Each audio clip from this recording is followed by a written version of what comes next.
মাইগ্রেনের কারণে যাদের মাথা ব্যথা হয়, ইনশাআল্লাহ তাদের মাথা ব্যথা দূর করার জন্য একটা চমৎকার মেডিসিন আমি আপনাদেরকে শেয়ার করব। এর আগে কিন্তু আমাদেরকে জানতে হবে যে মাইগ্রেনের কারণে মাথা ব্যথাটা কি রকমের।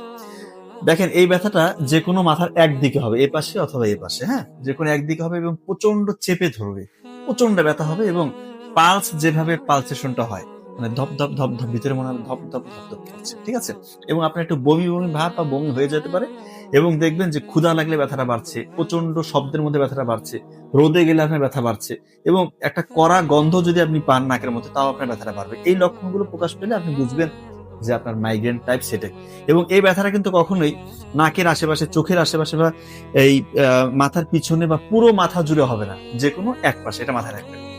তো মাইগ্রেন কি কারণে হয়, বিজ্ঞানীরা এখন পর্যন্ত ওই পর্যন্ত পৌঁছাতে পারেনি অ্যাবসলিউট কারণটা কি। তবে মাইগ্রেন হওয়ার পরে ব্রেইনের মধ্যে কি কি ঘটনা ঘটে, বিজ্ঞানীরা এটা কিন্তু জানতে পেরেছে। কি ঘটে, আমাদের ব্রেইনে যে অসংখ্য রক্তনালী আছে, এগুলো মাইগ্রেন হওয়ার পরে, মাইগ্রেন অ্যাটাকটা আসার পরে রক্তনালীগুলো প্রসারিত হয় এবং ব্রেইন থেকে একটা কেমিক্যাল বের হয়, নামটা সিজিআরপি, ক্যালসিটোনিন জিন রিলেটেড পেপটাইড। এই কেমিক্যালটা বের হয় এবং এক ধরনের রিসেপ্টর এটা অ্যাক্টিভ হয়ে যায়, সেরাটোনিন 5-HT রিসেপ্টর। এটা কি করে, এটা পেইনটাকে ক্যারি করে, ব্যথাটাকে ক্যারি করে। তো আমি যে ওষুধটা আপনাদের সাথে শেয়ার করবো, নাম তার জলমিটিপটান, বাজারে নমি নামে পাওয়া যায়, 2.5 mg। এটা যদি খান কি হবে, এই যে ঘটনাগুলো ঘটছে, এই যে রক্তনালীটা প্রসারিত হলো, এটাকে সংকুচিত করবে।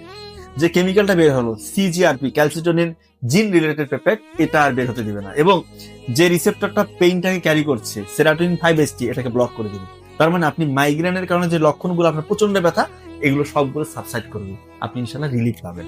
তার আগে শর্ত থাকে, আপনাকে স্ট্রেস ফ্রি থাকতে হবে, জাঙ্ক ফুড আপনি অ্যাভয়েড করবেন, বেশিক্ষণ ক্ষুধা লাগা অবস্থায় থাকবেন না, বেশি রোদে যাবেন না, তাহলে দেখবেন যে আরো বেশি ভালো থাকবেন ইনশাআল্লাহ। এই ওষুধটা দিনে একটাই খেতে হয়, কিন্তু প্রয়োজন ভেদে দিনে 4টা বা 5টা পর্যন্ত খাওয়া যায়, কিন্তু প্রয়োজন হয় না। ইনশাআল্লাহ একটা খেলে দেখবেন আপনার ব্যথা ইনশাআল্লাহ চলে যাবে। তো ধন্যবাদ সবাইকে।